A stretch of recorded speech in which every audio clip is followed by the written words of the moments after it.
really chilly in here. Like, It my hands is. are... Well, I mean, I like it cold. I know. Yeah, it's no, I'm chilly, but It's for the sake of the camera. I know it's for this. Thank you. Well, they don't. Hi guys. Yeah, Aiden is keeping it an icebox in here because we have two cameras that like to overheat. Totally not because I run hot. Entirely because the cameras that we bought were, about as good as we could get at the time we got them.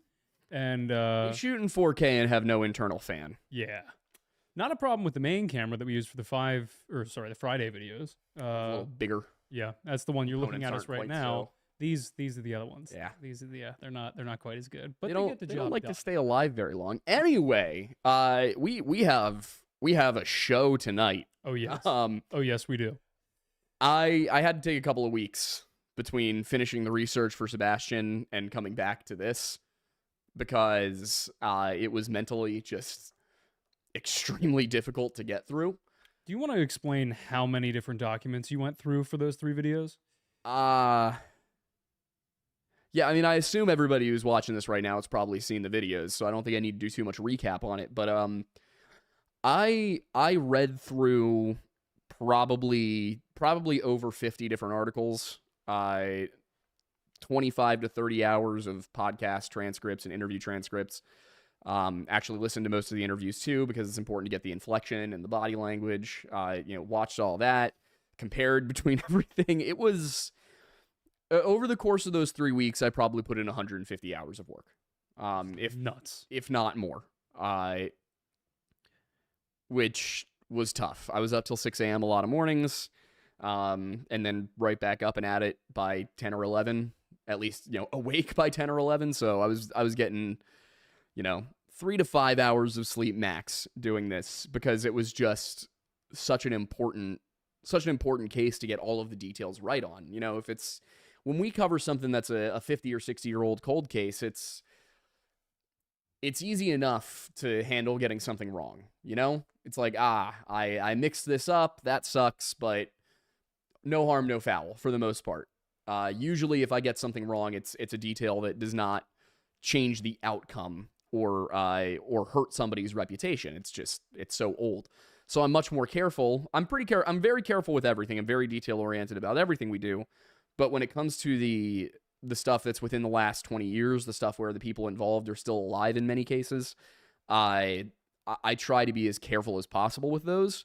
This was one such circumstance. There's also the fact that we know that the Proudfoot family has a happy sue button finger. So I had to be very careful about how to go about saying certain things. And I thought that tonight's episode, the way to do this that would, I think, make the most sense was to just do it as mostly a Q&A style. So Aiden and I are going to definitely talk and go through everything, but I would love to, let you guys guide it. We always do the Q&A through Super Chats, so it doesn't need to be a big one. It can be $2. That'll get you what you need. If you have a question, but we're not seeing it, feel free to let somebody else know. Maybe one of the mods, or you can always ask somebody else to super chat it for you. I'm sure there'll be people who are willing to do that. But yeah, I just wanted to go through the questions because I think I saw a lot of people in the comment sections who maybe didn't understand how I got to a certain conclusion, didn't understand where something was coming from, or thought that I had missed something. So I wanted to go through those things and be able to talk about it because this is definitely one of the more convoluted cases we've ever covered, and I don't really know necessarily where to go from there. What's going on? I'm just trying to increase the bit rate of the stream, but I agree with everything. That's an internet thing. That's a Comcast thing. Yeah. It says that the audio specific bit rate is low, or at least that it was. So I don't know. We're on Ethernet. I agree with everything you said. Yeah, it was definitely a bit of an odyssey for us, both in terms of his research and also me in the editing room. It's been a while since we've had an hour-and-a-half long video, and it's been a while since we did 3-hour-long plus videos in a row. Also, probably should be mentioned that there was a little bit of a slip-up in part 3 where there was an editing mistake that cut out me saying a significant percentage of child abuse victims will go on to offend themselves. It made it sound like I said that all of them will. Yeah. Which was not ideal. That was the fault of me at 2 a.m. editing the video and listening to 3 different takes in sequential order and editing them together and then listening to the final product and thinking that it sounded right. Yeah. When in reality I was inserting a word that I had deleted in my brain that was no longer there in the timeline. So apologies for that. Yeah. So I guess to quickly recap while we wait for people to put some questions through. Sebastian Rogers case, I came across for the first time in March, actually. Which is, I don't know if I've talked about this on the show, but definitely something that bugged me was that I felt like as I was starting to research this, there was a part of me that was like, oh my God, I can't believe that I let this get past me. Because back when I was doing the Riley Strain case, I came across Sebastian. I saw articles, 15-year-old boy went missing in Nashville or Nashville area.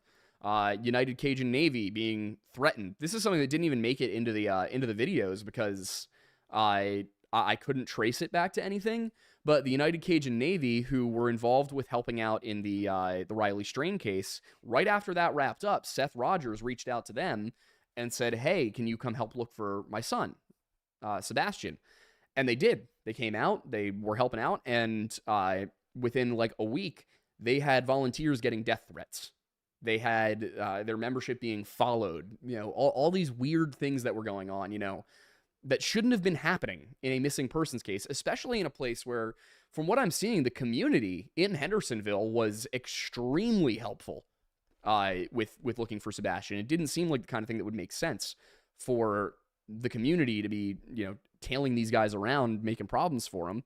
And then there were weird things. I kept having people in the comment section saying it wasn't the actual United Cajun Navy, that it was some imposter group. And I'm sitting here like, where are you getting this information? Because the United Cajun Navy's Facebook page, their verified Facebook page, said they were looking into this case, said they had boots on the ground. The people who went and did interviews were from the United Cajun Navy, officially. Like, that was who they work with. And people were just like, oh, it wasn't the real one. You know, they got called out by so-and-so. And I'm sitting here, I'm like, that's got to be misinformation. Where's it coming from? I can't figure that out. I have no idea. And part of the problem is you drill down into it, and you have so many people who have been following this case who, I got to say, just there's so much whisper down the lane going on. So many games of telephone, because I'll hear something and somebody like, oh, well, you know, this happened. I'm like, okay, well, where'd you hear that? And they're like, it was in one of the interviews. And I go and I find it, and I find something that's like what they said was said, and it's not quite the same thing. And, you know, okay, how'd we get from here to here? And then there are some things where you would have people who are like, oh my God, you need to look into all these different claims, and I couldn't find any of them coming from anybody involved. It was just, you know, I heard it on a YouTube video. I heard it on Reddit. You know, just weird stuff. Yeah, just a bunch of tangential things that essentially came from people contributing to the story, but not necessarily from a position of like a statement of fact or even a background of factual information. Yep. Just more conjecture about everything. So what I was happy for was how many different podcasters on YouTube scheduled interviews with these people, because I mean, without those interviews, I would not have been able to do much at all here. Almost everything that I was able to turn up here came from interviews. Most people who were doing the interviews, though, it seems like they did their interview, and then maybe they watched other people's, but I didn't see a ton of people making the connections. And I don't think that's that I'm, you know, super smart. I think that I had the time, you know? Do you remember some of the people that were some of the crucial interviews that you watched? Duchess, Dutch for Missing, I think is the at. Yeah, Duchess had a couple of really long interviews with them that were, you know, where I think her interviews were the ones where Chris lied the most. Like, without those interviews, I don't think I would have been able to track down all of the lies. I'm sure there were lies that I didn't even catch because, you know, he probably only said them once. Smiley Stories World had one that was really good, where I think she did a decent job pushing back too, better than most. Nancy Grace, I know a lot of people have a problem with, you know, kind of her history of, I guess she has a history of sensationalism to an extent. But, in this case, I wasn't relying on Nancy Grace's, Journalistic integrity. yeah, I was relying on what was said during the interview. Yeah. And this was one of those things I'm seeing, on Reddit, on YouTube, whatever, people sort of, coming in to defend Chris Proudfoot and Katie, who were like, oh, well, you can't trust anything Nancy Grace says. And I'm like, did you watch the video? Because I didn't trust a single thing Nancy Grace said, except for where she said, as an assistant district attorney, I love when people take polygraphs. But it's like, yeah, I quoted her as saying that. I also am well aware that law enforcement will rarely tell somebody not to take a lie detector test. Now, I know they're not very reliable. They're mostly an investigative tool. They're not admissible in court. But if somebody utterly fails a lie detector test, that's a reasonable, that tells you enough to look into their background. But also at the end of the day, if anybody's going to suggest you don't take a polygraph test, it's not going to be law enforcement. It's going to be your lawyer. Yeah. Yep. And, Chris kept falling back, well, everybody says I've retained a lawyer. I haven't done that. Where are they getting that information? You have a family friend who's a lawyer. You don't need to officially retain that lawyer. You use that lawyer before it's on the record in the Tennessee court system. Patty B. Garner was your lawyer when you took out the TPO against your ex-wife, Nina Proudfoot. That is a fact. So did you retain her at the time? Was that an official thing? Or did you say, hey, can you go do this? Could be a favor as a family friend. And this is what Chris does a lot in all of these, or I should say what it seems he does, what he appears to do, is he will say things that are technically true. But they are just skirting the facts. So it's, oh, well, I didn't retain a lawyer. Doesn't mean I don't have a lawyer. Doesn't mean I don't know a lawyer. Doesn't mean there's no lawyer working with me. It just means I did not go and retain a lawyer. Yep. Now, here's my question. And I generally... down that AC 'cause I'm... Yeah, you're fine. You're fine. I generally have an inclination of what your answer is going to be, but I'm curious nonetheless. In relation to those instances where they were either lies by omission or lies by half-truths and things like that, are you under the impression that that was circumstantial, or under the impression that that was calculated when he took the original actions, that he would then be able to say these half-truths or, partial omissions in order to defend himself at a later date? It's hard. I think there are certain aspects of this that could have been premeditated, like a ways back. I don't think Chris ever expected it to get this much attention. I think, I think whatever happened, he probably thought would blow over in a couple of weeks. They kept talking about, and it might be that he thought that whatever reason Sebastian went missing, if it was deliberate, he might have thought that it would be resolved. And in those early interviews, he keeps saying, we know he's going to walk back through that door. I mean... How? Are you just being optimistic? Yeah. Are you just being optimistic, or do you know something? And I think that at the time it would have been ridiculous to say he knows something. He is just this far along, this many lies in. I mean, the kind of the bombshell that I only noticed as I was working on part 3, which was that Chris was actually ordered to take parenting skills classes and what was it, high intensity conflict training? Yeah, it was essentially the equivalent of anger management training. Yeah, he was told to take anger management courses, 36 hours of them, and then he fought it. Which is, sorry, we don't know what the circumstances are. We're going off of the facts that we know, but being court ordered to take anger management classes and then fighting it is just another level. Yeah, like if I were in his position, I would be like, all right, you know what? I hate this, but if I do this, what will they have to say? Yeah, and I've done it. And instead, he fought it. Yeah. It's just, incredible to me. This is all, unless I'm misinterpreting what the record says, but this is all in the New Mexico court record.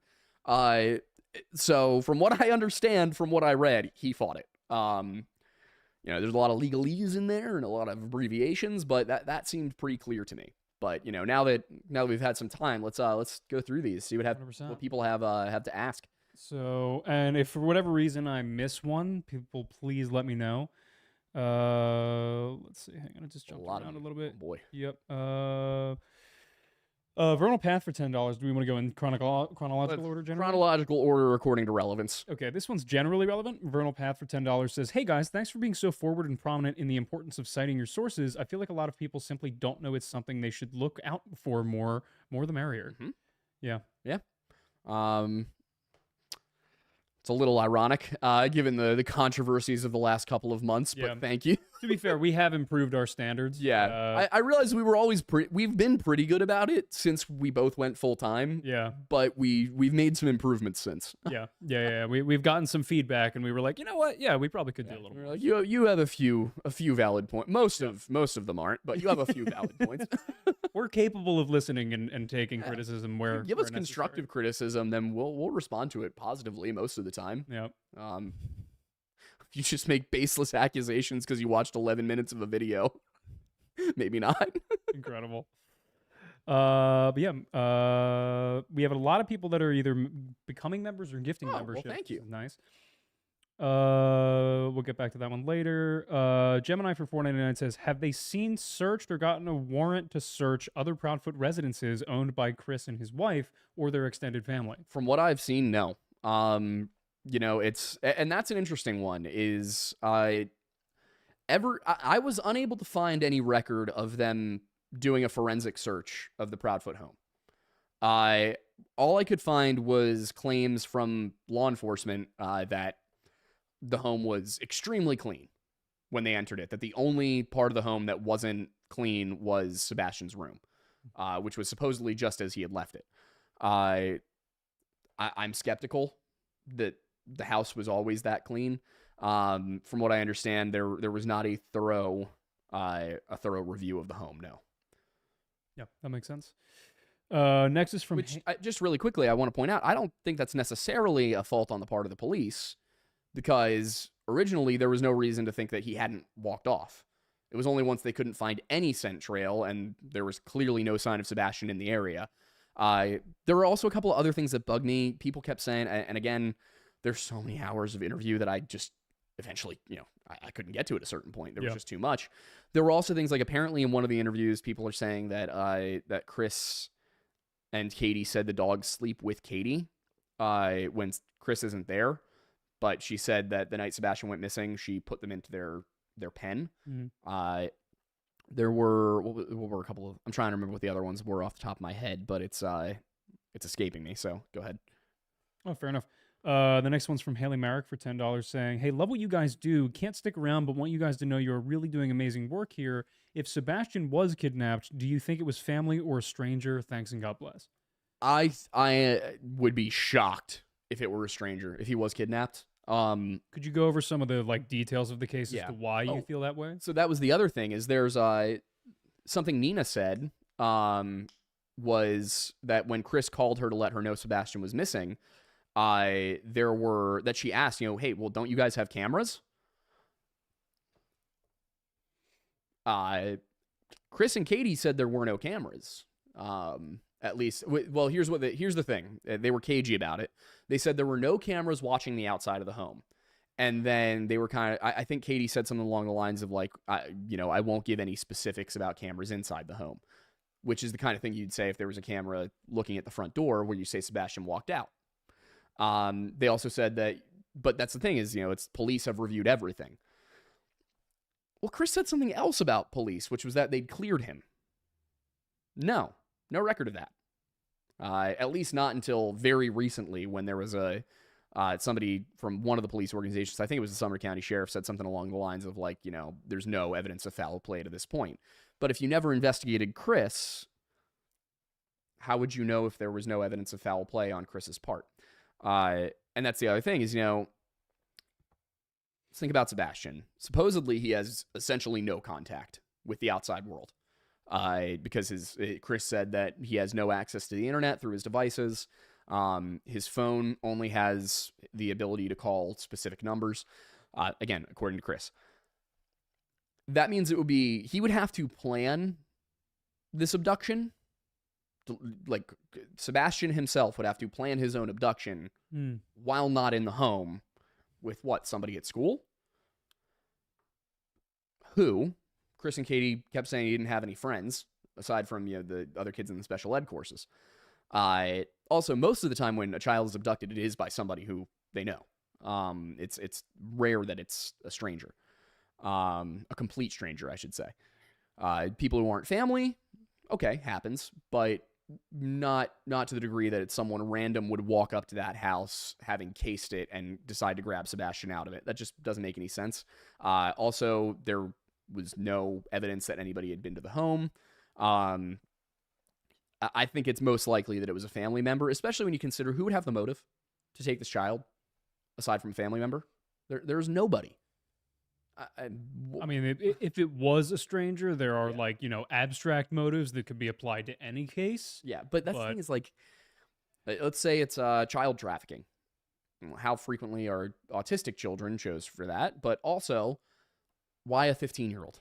That's somebody who's going to age out of the market. I mean, I know this is. I have to sit here and be like, right, you deal with this on a day-to-day basis, so the things that aren't going to phase you might shock other people.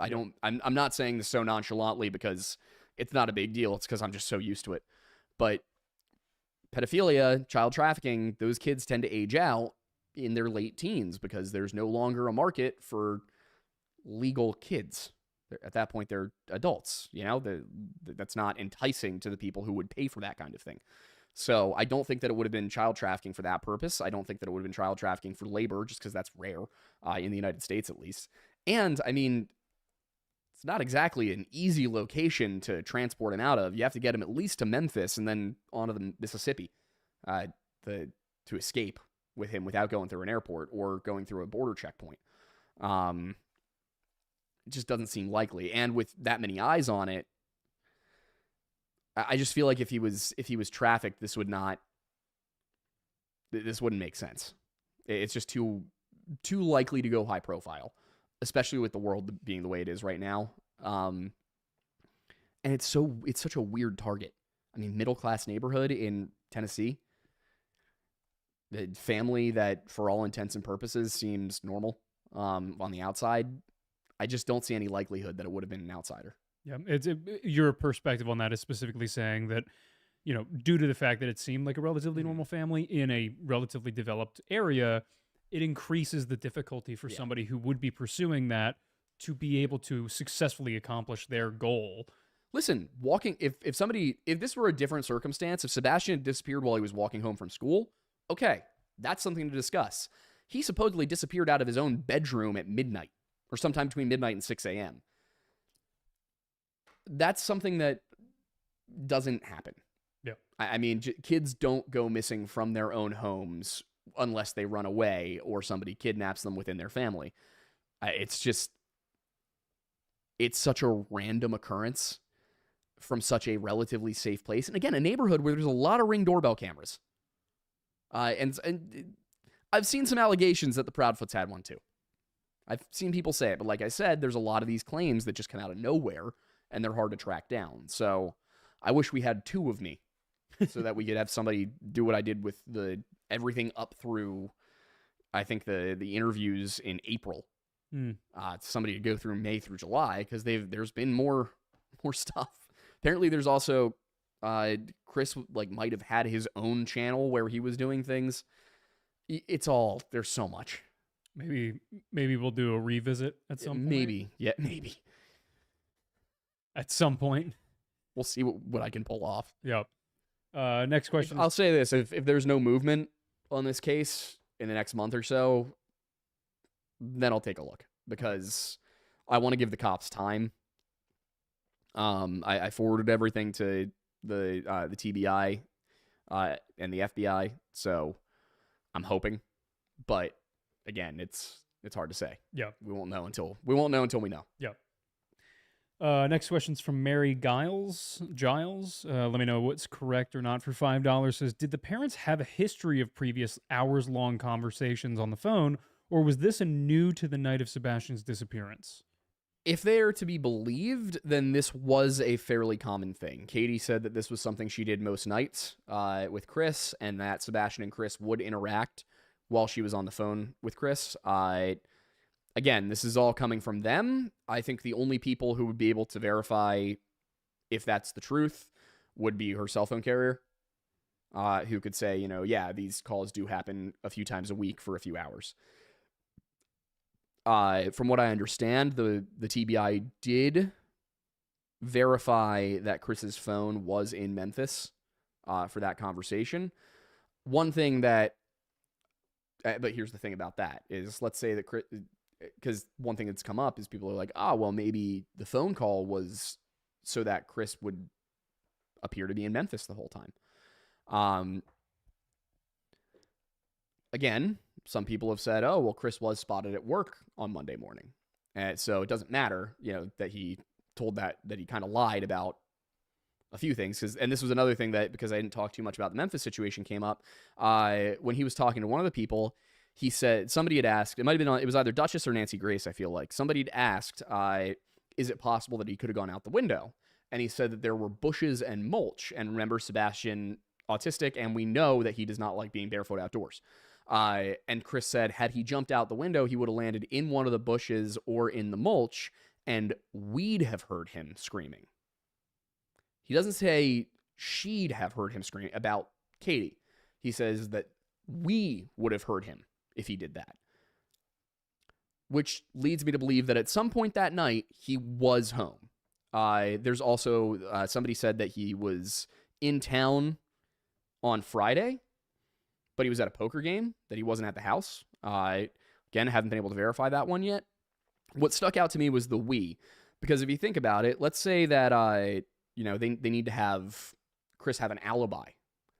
Well, Chris calls her while in Memphis, leaves the phone on the charger, drives out to Hendersonville. It's about a 3-hour drive, a little over, about 3 hours, 15 minutes that time of night.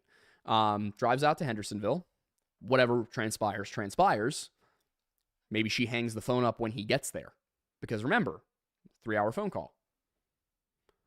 Interesting, right? Let's think about when they said this phone call started. Chris gave a very specific time, which is weird, because he wasn't very specific about anything else. There are like a couple of really specific things he says, and then there's a lot of vagueness. Chris said he called around 9:43 or 9:46. He said it takes 3 hours and 27 minutes, to the minute, to get from point A to point B, which, by the way, no, there's no way that drive is going to be the same exact amount of time every single time down to the minute, because this is an interstate, which means that depending on the time of day, the length of that drive is going to change. This is not you driving, to school at the same time every day. He said it's exactly this long to this long. No, Chris. So what was exactly that long? What that sounds like to me is what the GPS said for the night that he was driving out there. So I'm curious about that. I feel like he most likely was in Hendersonville that weekend. Because there were other things like they kept saying, we got a call to go pick up our niece, is something that Katie said in the Chronicles of Olivia video. I think they also said something along those lines in one of the Duchess interviews. So there were just a lot of we's, too many we's. Could be colloquial, could be, we could have applied to Katie and Sebastian. She was sitting next to Chris when she said our niece. Was she talking about her and Sebastian with we and talking about her and Chris with our? It's possible. That's why I didn't go into it. I was like, all right, I could see this going either way. But I wonder, did Chris make that call? Did he call Katie, put the phone down, put it on the charger, drive out to Hendersonville, and then when he got there, she hangs up? Well, and just to give context about the whole Memphis side of the story to begin with, and these long phone calls, can you kind of go back into the details a little bit of why Chris was in Memphis, why these long phone calls even existed, and like what the purpose was, what his work was, things like that? Yeah, so Chris was working a construction job on a St. Jude addition for the St. Jude Hospital in Memphis. He's a crane operator. And in the military, I actually found him. I believe he was a E5 or E6. He was I think a petty officer 1. And he was an aviation technician of some kind. So he worked with his hands all the way through. He goes and he gets this job. I believe it's HEC is the company, the construction company. And according to him, he was down there for the whole month. The last time he had been back to the house, he said, was the first weekend of February. So he's gone allegedly the entire month. He was in Memphis because he works construction, so he had an RV. He would spend a few weeks at a time in Memphis, come home to visit, go back to Memphis. This is not out of the ordinary for construction workers. It's a very seasonal job. It's the kind of job where, you're not going to have enough construction projects in one small town to hold an entire company over, so they might send you all over the place. Bigger national companies are going to have branches all over. So that's not weird. It's not weird that he was living away from the home. It's weird that he can't seem to get any facts straight about this night. As for the long phone calls, those were a thing because, he was away from the house. And I don't know if anybody's ever had a long distance relationship in the audience. I'm sure some of you have. Phone calls are one of the only ways that you can keep in touch and actually hear somebody's voice. So that makes sense. I'm not surprised that they would have had these phone calls. I don't think that's odd. Am I missing any part of the question? No, I think you got it. Yeah. Next from K Android for $20. Thank you. Appreciate it. Says, you guys always do great work, but I do wonder, how do you guys deal with bad people low-key getting away with anything they do? I mean, in situations like this, I'm trying to use my platform to make sure that doesn't happen. When it does happen, I like to be able to tell myself I did the best I could, but there's nothing more I could do. If somebody with the power to do the right thing doesn't do it, that sucks, and it makes me upset, but I can't let it get to me, because if I do, it's just going to wear me down. So I just keep chugging, keep working, hoping that we're able to make a difference in the cases where we try to do that. Because a lot of the time, all we're doing is talking about a story. Every once in a while, when we're doing something like this, I think that maybe we can actually affect change a little bit. But at the end of the day, we're YouTubers. We can only raise awareness for the most part. It's there haven't been a ton of cases where the person or the perpetrators have been within reach.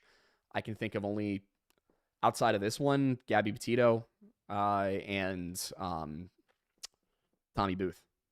Those are the only two that come to mind. Also, Todd Geib. That one was only 20 years ago. Being able to actually prove who did it might be hard at this point, because it would basically be going entirely on witness testimony. Can't really prove anything with witness testimony alone. So I don't think you'd be able to get who actually did it. You might be able to build a strong enough case as to who did it that they might get ostracized in town, but then they move on to a different town where nobody knows what they did. Tommy Booth, most of the people who were responsible for that not being investigated properly are gone. Like, they don't work at the police department anymore. But the people who did it to him, they're still out there. And I know at least one of them has a kid. And I think that the police should be putting the thumb screws on that guy. Be like, hey, you either tell us everything and we will give you a deal so that you get to watch your daughter grow up, or you tell us nothing and we put you away for 25 years, just like we will with the rest of them once we find them and prove they did it. These guys, from what I've heard, from what we talked about with the family, from everything I saw researching, no honor amongst thieves with that group. They would rat on each other in a heartbeat to save their own skin. The cops just don't want to bother with it. In the case of Tommy, it's because he died in Pennsylvania. He was from Delaware. So the Delaware cops are like, well, it's not our problem. He died in Pennsylvania. And the Pennsylvania cops are like, well, it's not our problem. He's from Delaware. It's not like he was a resident. He lived somewhere else. He was only in town for the night. Why is this our responsibility? All of them live in Delaware. That's your jurisdiction. We can't just go down there. We have to request they come up here. At that point, it should just be FBI jurisdiction. Especially because from what I'm seeing with the Tommy Booth case, it was almost certainly organized crime related. So this is a across state lines organized crime thing. That is original jurisdiction for the FBI, but somebody's got to convince the FBI that there's a case here. And that's what we want to do. I hope that we can revisit that case with a little bit more detail in the near future. Gabby Petito was another one where I talked to Nicole for 6 hours on the phone while we were doing that case. And that was helpful because I got to I got to know that I was at least trying to do the right thing, and that it was appreciated. Mhm. That it was making a difference. I got to hear that, which was helpful because, at the end of the day, the Laundries did get away with it. I don't think they have for good. I think one day, Roberta Laundrie, I'll put you away one day. And your cowardly little cuck of a husband. He's the weak one in the relationship. Oh, He is? No, I know. It's been a while since we talked about this. Not gonna lie, based on the letter she left him, I think that she was. I'm not even gonna go there. Yeah, I think there was some Oedipus. I think we had an Oedipus issue going on. I think I won't say more, but it is shocking. It's part of the reason I think Brian's still alive somewhere. Yeah, it's shocking how much like the internet makes you aware that that's actually more common than you think. Yeah, it's like concerning. Deeply. Yeah. Yeah. Moving swiftly along, Gemini for $4.99 says, following up on the previous super chat, did anyone, including law enforcement, reporters, or podcasters, even go to contact the extended Proudfoot family? It seems like there have been attempts made by journalists and podcasters. I don't think there's been any success. I'm sure law enforcement probably spoke to a few of them. From what I understand, there's been no warrants for, no search warrants for any of the Proudfoots or Bowersocks. That's my understanding. And I mean, I told the TBI and FBI very directly before we put part 3 out. Actually, I think before part 2 came out even. I reached out to them and I was like, hey, I think you need to go and search the properties of all of the Proudfoots, because here's my reasoning for why I think that somebody has Sebastian. Here's the evidence that they've done it before. I think you should go search. I haven't heard back. I did get confirmation they'd received the materials. Haven't heard back. I also got a weird response from the Sumner County Sheriff's Department. Which I didn't really, it should have occurred to me earlier that it was weird. But when I asked, I had said, one other rumor I've heard is that Chris Proudfoot has connections at the Sheriff's Department. That, maybe he's buddies with the sheriff, or that he has friends in the office in general. And what they told me was that Chris Proudfoot and the sheriff are not friends. Which is a very specific answer. It might just be that he was like, he only read the part where I said buddies with the sheriff, and he went, oh, no, he's not buddies with the sheriff. Could also be that he was like, well, he's not buddies with the sheriff who is now dead. I haven't looked into how he died. I was going to say, I was not aware of that detail. Yeah, he died. All I know is it was an accident of some kind. I didn't look deeply into it because everything was already done, and to be honest, like our videos were done, and to be honest, I was just, I needed a minute. No, I get it. I was right there with you. It came out and I was like, oh, you've got to be kidding me. It just seems like that's kind of the way this entire case is going, though. Yeah. But yep. So next up is from Vampire from Pluto. Hell of a name. Yeah, it is a wild name. It's 2 in a row that are talking about 2 other cases we may want to look into. One from Vampire from Pluto is, would you consider covering the Dior Coons Jr. disappearance? Yes, we will be getting to that. Okay. That is in the Missing 411 cluster project plan. Okay. It's going to be a little while because after Great Smokies we're hitting Pennsylvania, but we will get to Dior Coons. Okay. Cool. And then Crispy Kane for $5 was just asking if we were going to look into the Gretchen Fleming case. That one I had not heard of, but I can give it a quick search. Yeah, we'll write it down. Also, I got a new phone. I got the Pro Max 15, the 15 Pro Max or whatever. This thing is ridiculously large. He's been trying to convince me to get it because mine is still one of the SEs with the home button, and I'm just very old school, and I liked the home button. I miss the home button. I wish I had a home button still, but the camera on this thing is ridiculous. Yeah, it is nuts. It really is. It was what, Gretchen Fleming? Yes. Yes, Gretchen Fleming. Grechin and then Fleming. Oh, this is a relatively recent one too.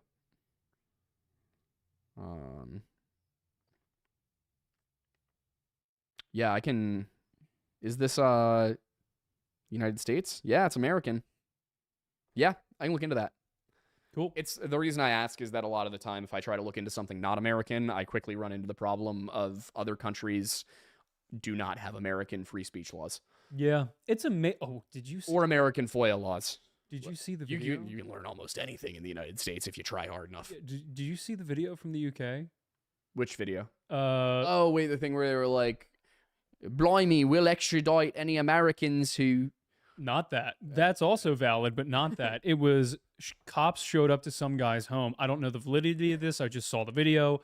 Cops showed up to some guy's home. Oh, wait. And they were like, over a Facebook post or something, right? "What you put on Facebook, lad? We're going to have to arrest you." You got a license for that opinion? Dude, when I was there, when I studied abroad there, I literally got letters. I was like, "You're watching Netflix without a TV license." I'm like, "Yeah, I am." You're like, right. yeah, this is my goddamn right as an American. And they were like, "If you don't stop soon, we will have to like do something about it." And I was like, "Will you?" I thought the whole TV license was only if you got like their version of cable. Nope. Apparently not. Apparently over Wi-Fi, they recognized that I was watching Supernatural on Netflix while I was in London, and they were On like, your they were like, PC or something. on my PC, and they Oh were my like, God. "Blimey, boy, you can't do that." And that's when you're like, it's not a TV. Yeah, yeah. It's a computer.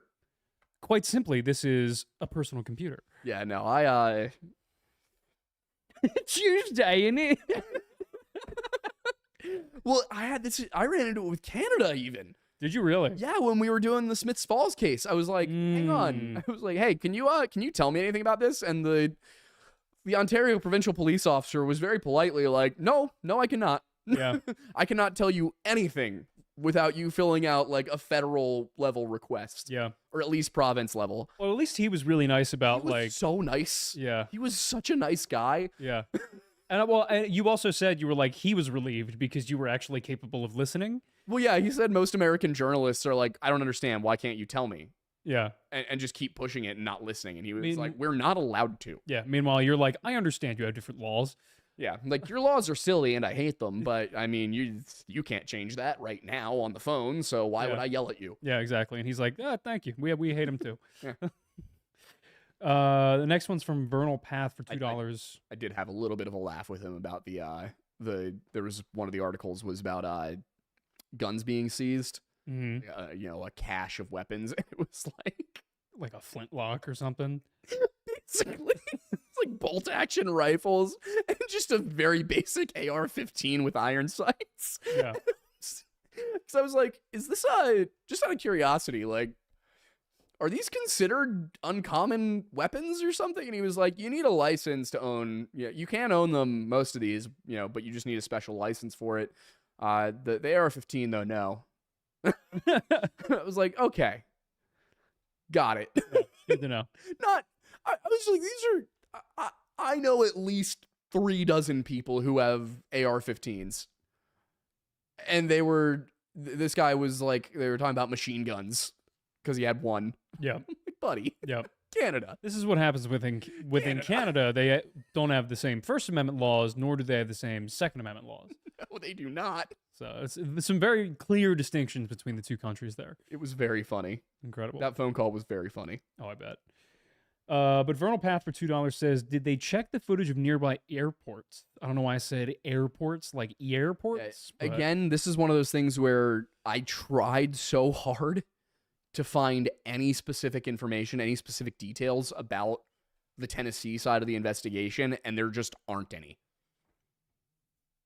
Yeah. I mean, the TBI was basically like, we've explored every angle, but they weren't specific about which angles those were, and I don't believe that it was all of them. I feel like if they had done certain things, they would have said, we've done these things. From what I understand, all of the electronics in the home were checked. They did confirm that specifically. All of the parents' communications were checked. But I don't know about traffic cameras. I don't know about airports. I feel like if it would be very hard to get him out of there on an airplane. By parents, are we talking about Chris and Katie? Chris, Katie, and Seth. Okay. Yeah. But from what I understand, if he were on, that's the thing. Like, somebody would have spotted him if he was at that airport. Somebody would have called and been like, "Hey, I definitely saw that kid get on a plane." There would also be a record of the purchase of a plane ticket and of Sebastian going through the terminal. Chris would have had to have fake IDs made in order to get Sebastian out of there on a plane without there being any record of it. Yeah. Is it possible that the police didn't even consider the possibility? Yes. Might they have to look at the Memphis airport instead of the Nashville one? Yes. It's also just the amount of hoops that they would have had to gone through for that. Yeah. For what at least our hypothesis is, doesn't exactly fit the MO. Even if he was killed or kidnapped, it's much easier to keep him within range, Yeah. And that's the other thing is if it was a kidnapping, it makes sense to keep him close by where he's controllable, but also in a place where you can make sure he's hidden. If it's a murder, it makes sense to bury him just somewhere outside of the immediate search area, or across state lines. I have a hard time believing it would be a murder because I don't know that I can see Katie going along with that. That said, I would not put it past a certain person to say that he's just going to go missing for a little while and then have it be permanent, because Katie does not seem like she's the brightest bulb in the shed, nor the most confrontational. Fair. She seems like she'll go along with anything Chris says. And you can see in multiple interviews, you can see her basically like okaying what she's saying with Chris. Got it. So no, I don't think... I would be surprised if he was dead. Sadly enough. Yeah. But I also think that it's a possibility. Yeah. I just don't think he was on an airplane. Fair. Yeah, I think that, the one thing that I could see for getting him out of the country would be popping him on a boat in Memphis. Otherwise, you got to drive through a border checkpoint. But you got to fly. That's the thing is, correct me if I'm wrong, but like popping someone on a boat in Memphis to get out of the country, like unless you're stowing away on a cargo ship which has its own logistics issues, finding some form of like small personnel transport or some form of maybe personal. You just need a guy with a fishing boat and questionable morals. Yeah, but even that, going from Memphis all the way down to what, like, anywhere in the Gulf, that's a long ride. Like, don't need to make a port stop to go downriver. Yes and no. Depending on the traffic of the river, like, you at least need to have the engine running to get down there. But it's possible. It's possible. And it's, if you've got him stowed away somewhere, you can stop and refuel. Yeah. And nobody's going to if nobody's looking, yes, nobody's going to know. Point being, though, is that the logistics of knowing how to do that and doing that and executing it that to the level of flawlessness which would have allowed it to go on this far is a lot. Chris was in the Navy. This is fair. This is fair. It's still a lot. And here's the other thing. Chris had Navy buddies. I guarantee you Chris had a buddy with a boat. Yeah. It would be a lot to trust somebody enough to keep their mouth shut about this, but I could see it. Again, that's why I have said very little past I think he was kidnapped. Yeah. Everything beyond that speculation. Fair. Next we have Nate for 199. It's a little bit off topic, but is asking, what part of PA are the Lore Lads from? Southeastern Pennsylvania, the 5 counties. Yes, sir. Philadelphia area. We were at Blobfest. Chester County specifically. Yep. We were at Blobfest. Yeah. Yeah. If you walk around Phoenixville, you will probably see us at some point. Yeah.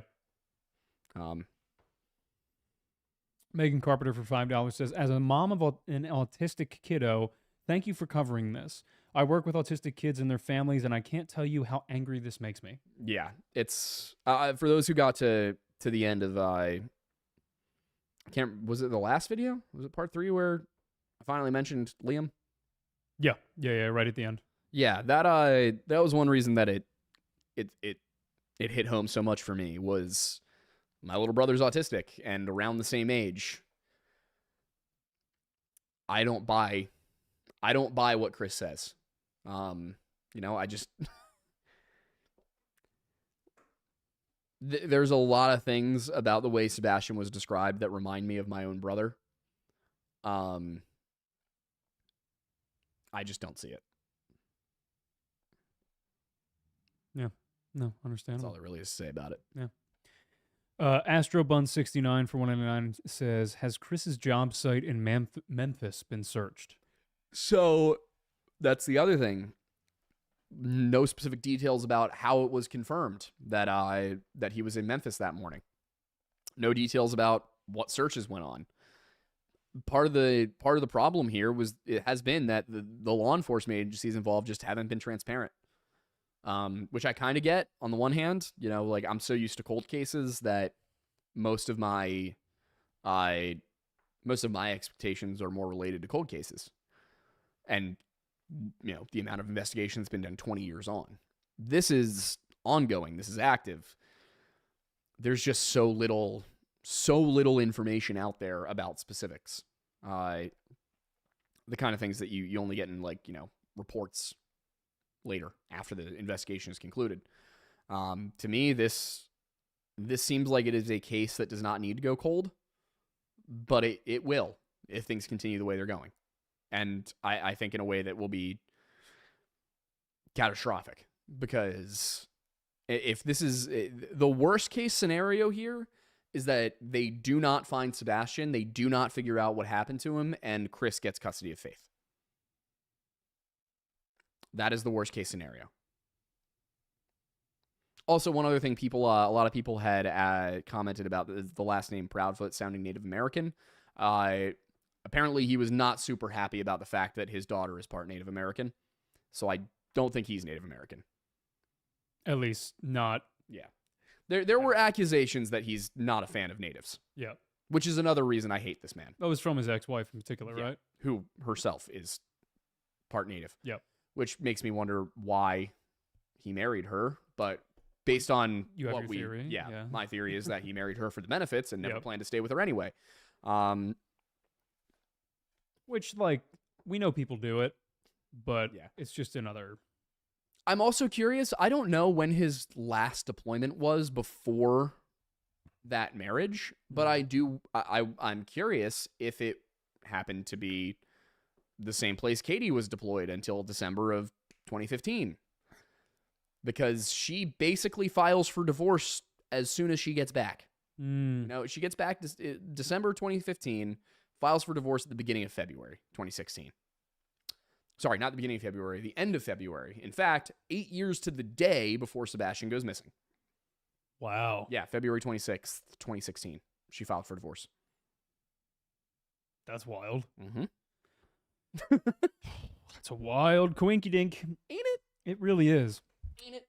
Next question from Gemini for $4.99 saying, did the Proudfoots have any family friends that Sebastian knew? And if so, have the police interviewed them and checked out their stories? Again, unfortunately, this is just one of those things where the answer is going to be there's no information on it. That said, from what I understand, outside of family, Sebastian did not know many people in Hendersonville. Seems like things were more lax with his dad. This one's vaguely off topic, but it's from Wendigo Boy for 99 asking, saying it's first live. He's caught, been a big fan for a long time. Asking, can you guys give some book recommendations? And also, what's your favorite cryptids that you've not mentioned? Ooh, book recommendations. I mean, I don't know what genre you're looking for, but if you haven't read the Saxon Chronicles by Bernard Cornwell, you are missing out on some phenomenal historical fiction. Bridges the gap between folklore and actual history very well, too, because it includes a lot of it, but without making it central to the story. It's like the characters believe in all of these things, and that belief affects the story. But those supernatural entities don't affect the story themselves. It's only the belief in them that has an effect on events, which I think is just an incredible... he's such a skilled writer. It's really impressive. Like, there's magic, but there's no magic. Magic affects the story without magic existing. Yeah. Which is cool. Great stories. As for favorite cryptid we haven't mentioned, I don't know. I don't think I would know any that we didn't. It's not a particularly long list. I know. One that somebody just asked me this weekend, when are we going to cover it? Squonk? Nessie, yeah. We're not really doing cryptids anymore. That's kind of the thing. Unfortunately, people just were not super interested in the content compared to the other stuff. I'd love to get back to it eventually, but it's going to have to be when we're in a position like Wendigoon where we're allowed to make a video about whatever we want. Yeah. And people view it. You know what helps with that? Subscribing. That's we true, appreciate all of you that have subscribed thus far. Honestly, seeing seeing how much of a spike there is every Friday for people who watch and then throughout the weekend, Yeah. who, subsequently watch. I mean, our viewership goes like this every week. Mhm. And it's mainly because all of those people are religiously watching our content every Friday. Very nice. It is so rewarding, honestly. Feels good. It really does. Also, if you're interested, I mostly read nonfiction books. My two that come top of mind. This is going to sound pretentious, but Marcus Aurelius' Meditations. I learned more from that book about myself and the world around me than probably anything else I've ever read. Really, at the end of the day, it's fascinating to see what a 70-year-old, emperor, I guess. Yeah. Emperor in general. Says to himself and critiques himself on. Because a lot of it is relatable to a 23-year-old young man trying to figure out his place in this world as when I first read it. And it was a nice recognition of like, oh, hey, all of these things that I'm really hard on myself for, even he was at the end of his life. Yeah. So maybe I need to cut myself a little more slack, not, let it all fly, but recognize that we're all imperfect and keep improving. And then The Bomber Mafia by Malcolm Gladwell was really, really phenomenal. Loved that book. Haven't read it in a while, but it was good. Chaotic Colors for $4.99 is asking, are you looking for more researchers or considering that in the future? The only problem I have with hiring more researchers is they need to be me. They need to think the way I do. Yeah. Which I'm not trying to toot my own horn. There's just not a lot of people who have the background I have, who think about things the way that I do. I think if we do end up hiring research assistants, they will be primarily doing the source gathering stuff and basically being like, this source that is currently in print but available in a scanned copy, I'm going to go transcribe that and put it down and then write a summary of what's in it. That's the kind of work that I could use help with. At the moment, we don't have the funding, but one day, probably.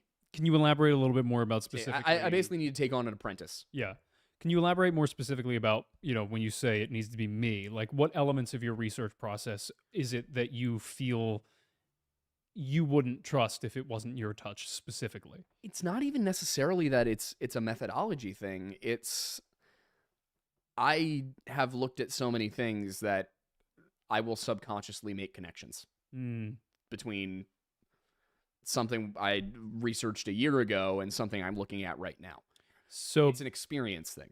To put it in 21st century terms, you essentially have like AI trained your brain by researching all of this stuff that now it will, without you even realizing it, notice things that if you haven't been doing this for 3 years, you likely will not pick up on. It's not that nobody can do what I do. There's plenty of people who can do what I do. It's just I'm one of the few people who's been doing it. Yeah. So if somebody else, and that's the thing, is if somebody else can do what I do, well, they should make their own channel.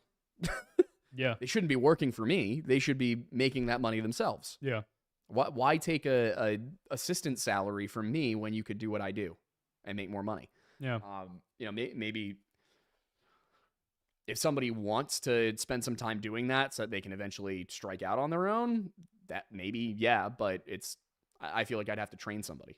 Yeah. And that person would also have to be familiar with everything we've talked about.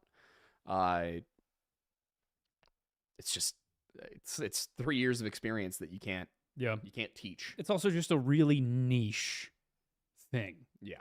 So, yeah, I think that's totally fair. Also, I didn't read this one, but it was JMO for $5.39, which I love the specificity. Said, I pray this is not a boy in the box situation. My biggest thing was that the scent trail essentially ended on the lake. And did they do a dive or use, what was it, the cadaver dogs?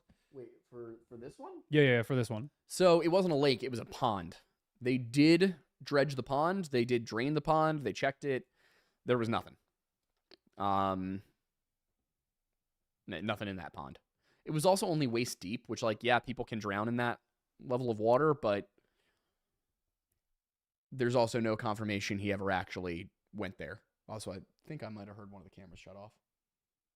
Yeah, it's mine. Lame. The least concerning one. I'll get to it when you answer the next question. From Kellen for $5, who says, "I hate to ask, but has Sebastian's internet usage been looked into thoroughly?" From what I understand, yes. They looked through all of his devices, as well as Katie and Chris's devices and Seth's. So how thoroughly, I can't say, because I'm not involved in that process. So and there's no reporting on how much of that process they went through. I'd love to be able to tell you, yeah, they checked through everything rigorously, but I just don't know. So it's unfortunate, but it is what it is. Just for the sake of keeping things rolling. Next is Patrick McNeely for $10 saying, "I give it another month or two until someone slips up with all of the constant internet attention. Also, I hope the remnants of Debbie didn't flood you guys out like the Tioga County's flash flood. Thankfully not. No, Yeah. we didn't really get hit by much at all.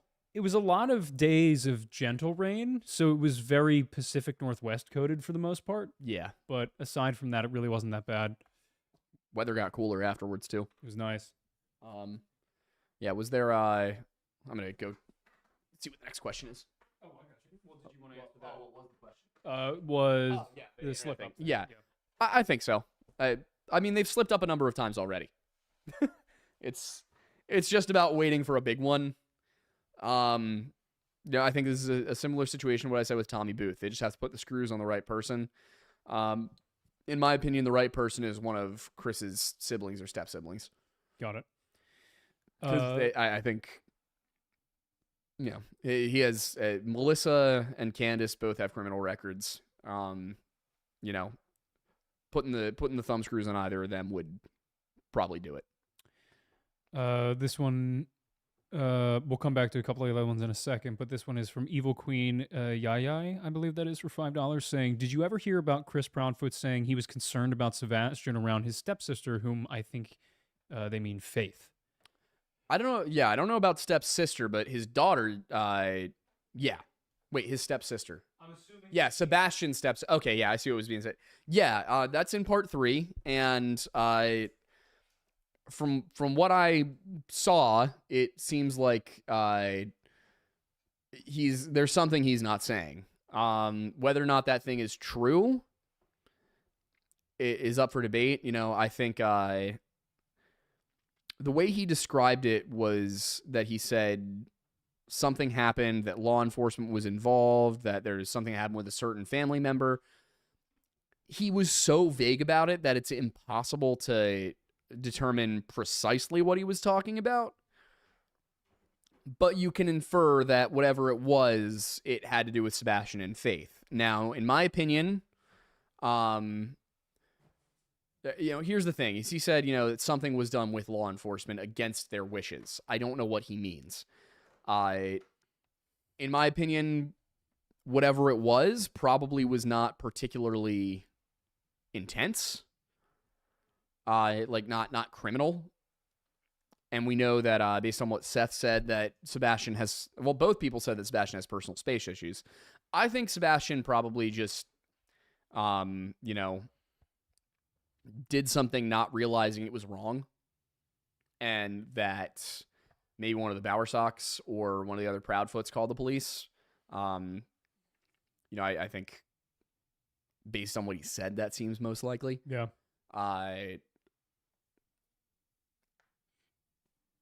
Again, can't say much more without it getting into speculation. Yeah, there's nothing a whole lot verifiable.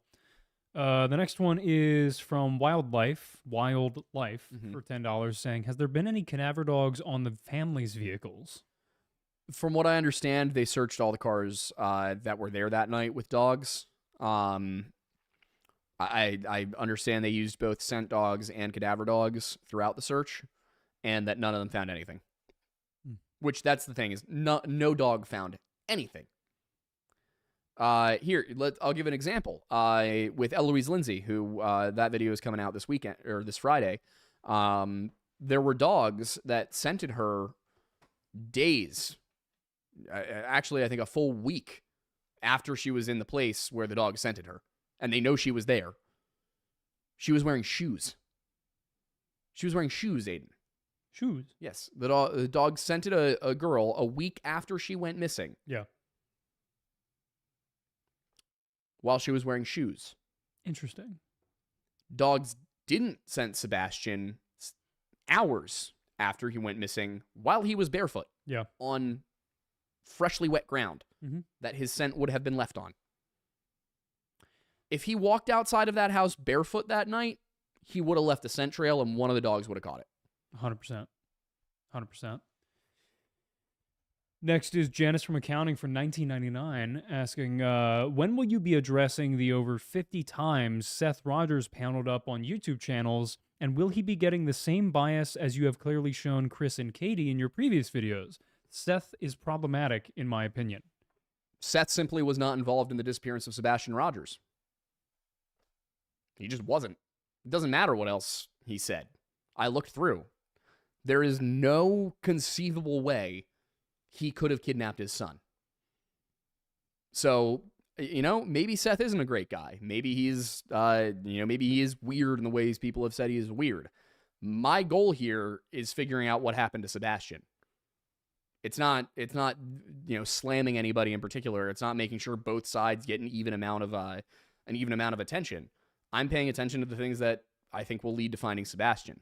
Both the Proudfoots and Seth have said some interesting things on podcasts. I'm concerned about Sebastian. So, I did look into Seth a little bit for part 3. I looked through the accusations against him. I looked through the GoFundMe stuff. I found nothing that led me to believe that he was responsible for Sebastian's disappearance. And in my opinion, I'm doing a series about Sebastian. I'm not doing a series about Seth Rogers. I'm not doing a series about Chris Proudfoot. Yeah, 100%. What else we got? We have Serenity72 for $5 saying, what do you think about Chris saying about a week into this that this case will be studied for sure? Again, I think he's a narcissist. I think he's a narcissistic sociopath. Everything he does leads me to believe that this man really thinks he's going to get away with something and is challenging people to prove him wrong. We know that serial killers, at the very least, have a tendency to involve themselves in the investigation. Mm-hmm. Why should I think any differently of of Chris? Like, he has a history of this kind of thing. It's in the court documents. We know about it. Did you I know you touched on it briefly. Did you go over the whole story about that? About what? The history of this? I mean, in the videos, yeah. But just the quick version is in 2017, I think it was 2017. Yeah, 2017, Chris had a temporary protective order served against Nina, took his own daughter, and then would not allow her to see the child. And then it went to court, and unexpectedly, the court sided against him, or at least unexpectedly for him, and gave the child back to Nina. Nina went to New Mexico and lawyered up once she got there. I mean, I went through it in more detail in the video, but basically every single step of what Katie accused Seth of and of what Nina accused Chris of lines up. And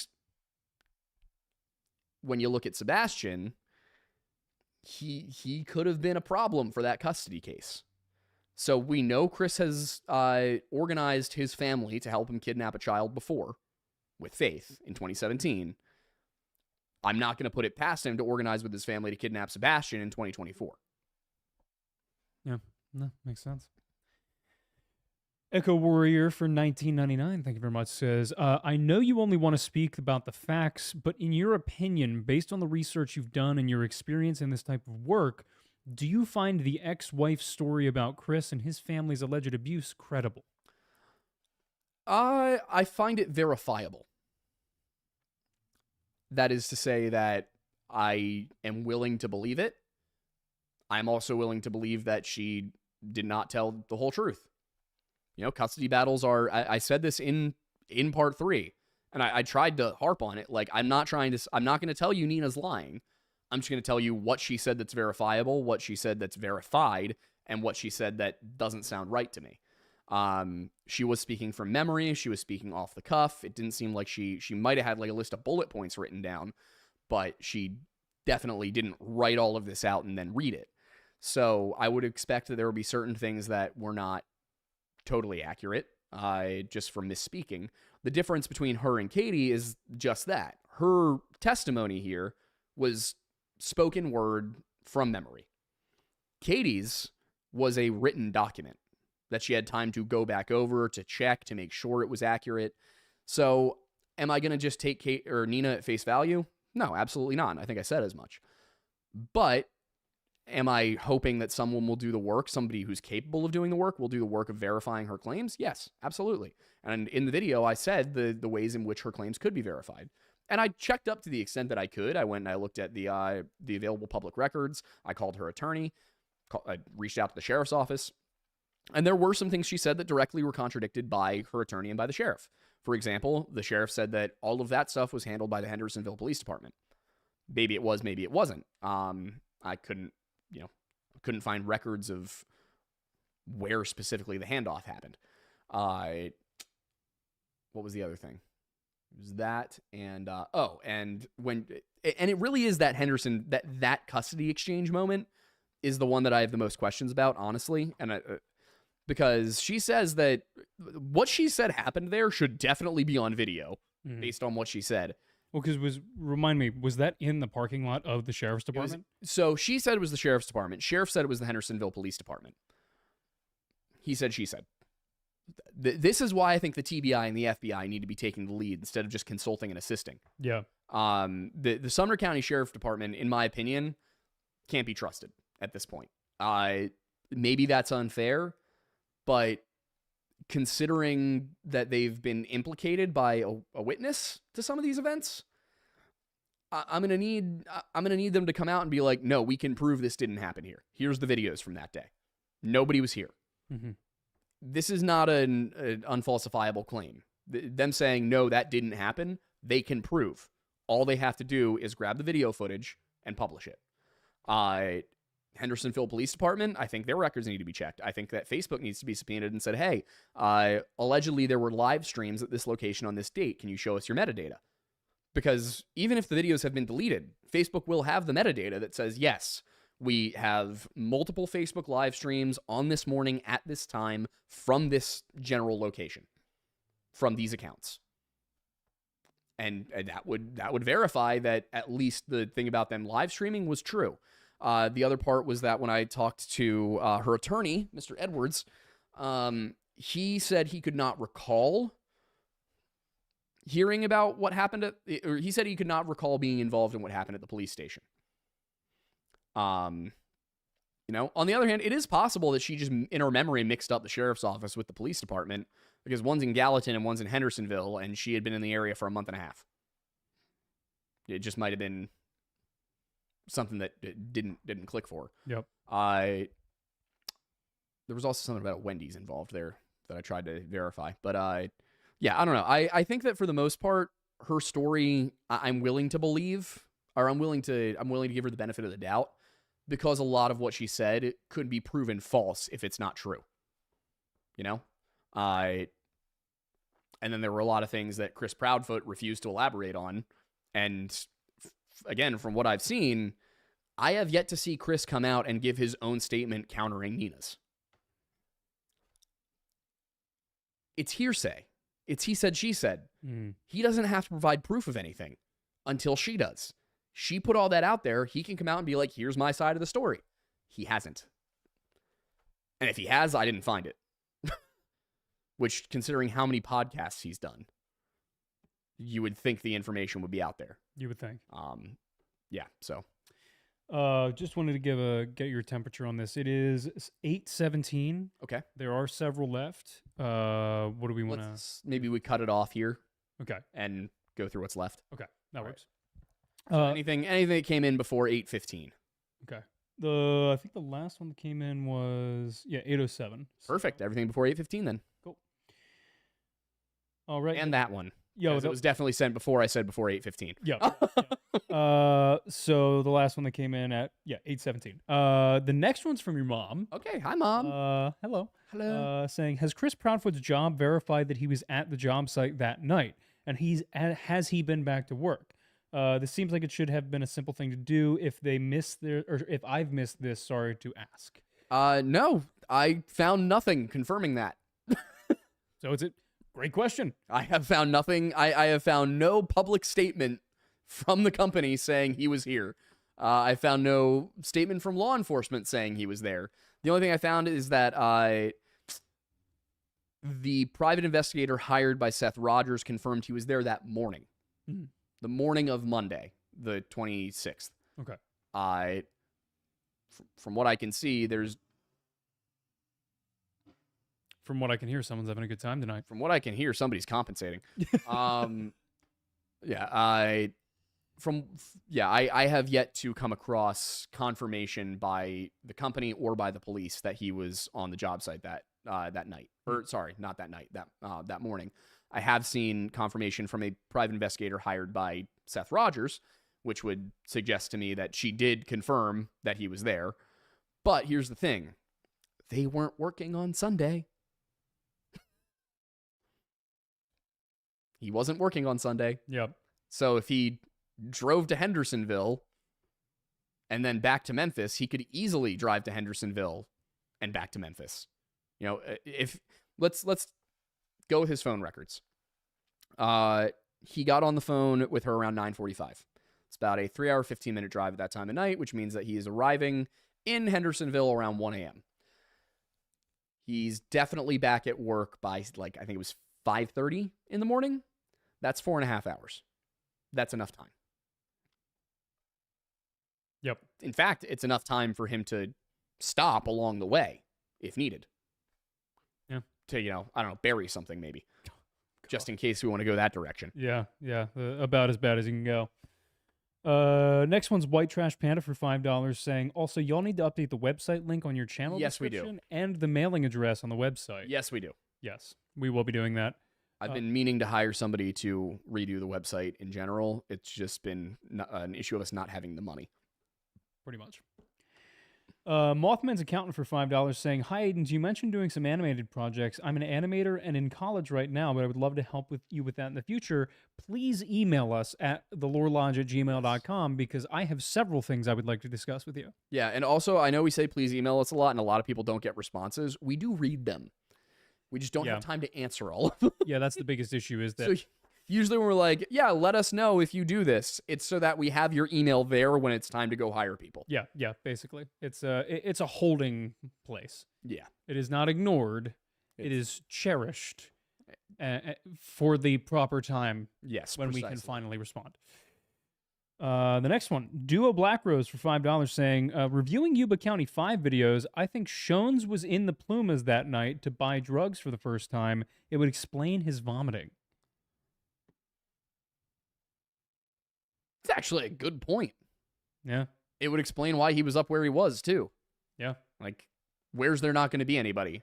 The end of the road. Yeah. There's a few follow-ups to that one. That's a really good point. Yep. Yeah, there's a few from Duo Black Rose about this specifically. The next one is, and defecating everywhere, leaving him in his car to run out of gas and battery, his changing his story, and what he should have done 2 years ago. I think he went up there to get drugs. They didn't sit well initially, or maybe even induced a heart attack, common enough for cocaine. When he hitched a ride back, he was workshopping an alibi. Everything Shones says is bogus. Oh, yeah, I think most of what he said was BS, too. The only thing I think he said that was the truth is that he was up there that night. Well, that town, what was that town that was up there that the group, one member had, like, visited when he was younger? It started with an F. Yeah, because there was not... It wasn't up there. It was out of the mountains. It was down south of the river. That was what bugged me, was I was like, okay, even if they were going to meet with those friends... Gary would have known that they were in the wrong place once they crossed the bridge. Not that town. The town that was up in the mountains. Oh, I see what you're talking about. Yeah, it was up by the lake. Yeah. It was like Buck Lake or something like that. Yeah, that was it. That was it. Yeah. Because, like, they say not a lot goes on up there in the winter. You got to wonder if that's where he might have been going to get something. Yeah. Because what better place to do that kind of business than somewhere there's not a lot of people. And there's a lot of... Back in the 70s, especially, there were a lot of growing operations in the parks. Exactly. So people might... Satellite? Yeah. Granted, we had satellites back then, but you know they weren't looking at the national parks. Yeah. So people who grew in the summer and then stored it for the winter and Yeah. then sold it during winter. That makes sense. And I mean, 1970s methods. Yeah. A lot of that stuff is grown using human feces for fertilizer. Yep. Yeah. That is a really good point. Yeah. What was the name? Duo Black Rose. Yeah, I might have to reach out to Tony. Yeah. And ask him if there was anything he came across, and also Nick. We should get all three of we should get a panel together for that one. I'd say let's get Wendigoon, but he's a busy man. Yeah. There are so many times I'm like, oh, it'd be great to have Isaiah here for this. Yeah. Trying to like get him to do something, you might as well just like get a lasso and pull down the moon. Like he's having a good time though. He's doing great for himself. I'm proud of the guy. He's on the movie tour right now. Miss him. Yeah, no, I miss my buddy. Yeah. Some random guy for $5 says, "Will you guys ever return to Bigfoot? Maybe even have Bob Giblin, the big YouTuber, not the Patterson Giblin guy, on the show." I do want to go back to the Bigfoot stuff at some point. It did not do well. Yeah, you guys didn't like it. That's the thing, though. You guys liked it. Yeah, those who are here right now probably did. But the 100,000 or so people we have who watch every video we make, who are our favorite people,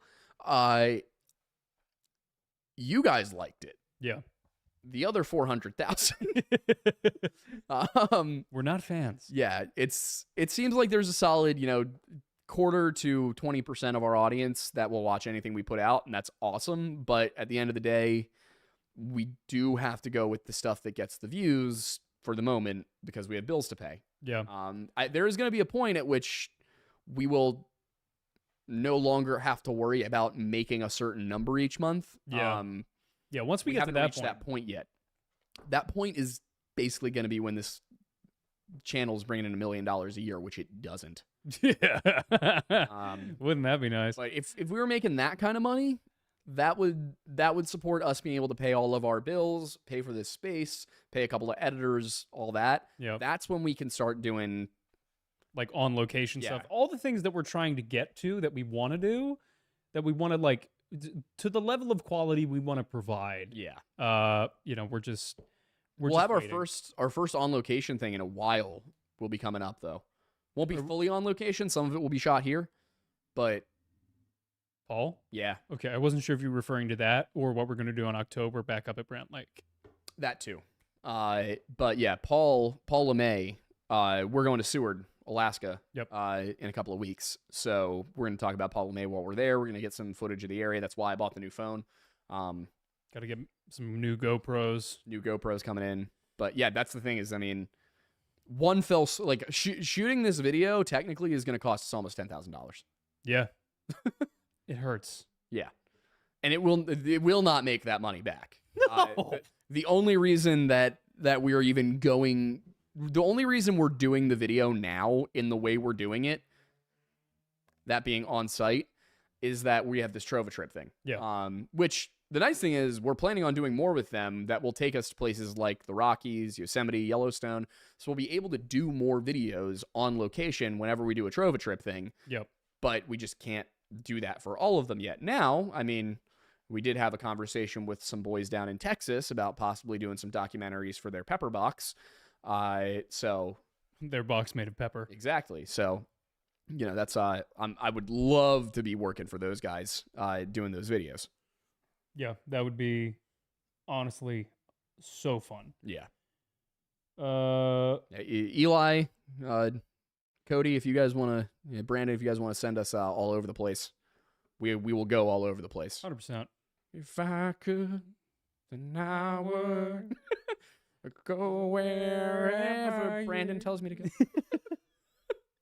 All right. Next. So Pablo Raul Escobar? Perea, thankfully not, gifted a ton of membership. Oh, thank you. So How yeah, many memberships? Like 5. Wow, thank you. Yeah, big donor over here. Dr. Glorfindel, haven't seen you in a while. Yeah, it's been a while. No questions. Just want to say I appreciate the depth, attention to detail, and the integrity you guys uphold with investigations like these. Well, thank you. Stoked to finally be a member. Thanks for all that you do. Thank you. Thank Appreciated. you for being a member. and thank you for the compliments. We really do appreciate it. Yes. Tyler Dalrymple for $7.62. Love the specificity. Great. Can't watch live tonight, but keep up the good work. Love y'all. Thank you. Love y'all right back. Also, I'm realizing I definitely do need an eye exam. Oh, really? Yeah. Yeah. Can't read that anymore from here. I just need to sleep. That's the things I think I need to get. I'm trying to decide between laser eye surgery and not, because like, if the world were in a better place, I'd stick with glasses. Yeah. I kind of want to be able to see whether civilization exists or not. Yeah. I'm also terrified though of the chronic eye pain people talk about. Yeah. Have you? I know looked Kellen further told me to into get the P whatever. What? PCT or something like that. I can't remember what it's called, but the alternative to LASIK. Got it. Which apparently it has. I think the difference is that with LASIK, they peel back the whatever layer of the eye it is, whereas with the other one they remove it, and so LASIK has a shorter recovery time. But I guess that one, there was some benefit to it. Basically, there were pros and cons to each. I just don't want sandpaper eyes for 6 months. Yeah, no, that doesn't sound fun at all. Smack Talker for 109 says, "What do you think about the video showing light?" And I assume that's referring to the Sebastian Rogers flashlight video. So somebody told me that there's another one. There was another person that that caught some video or got their hands on some video. It's something with silver, I think was the title of the channel. Yeah, it's something with silver. Apparently he has a video. I haven't had a chance to look at it yet. That really does seem to show a car pulling up to the house that night, which would track with what I've been saying. From what I understand, though, the one with the flashlights is a different video, I believe, from what I've been told, from what I'm seeing.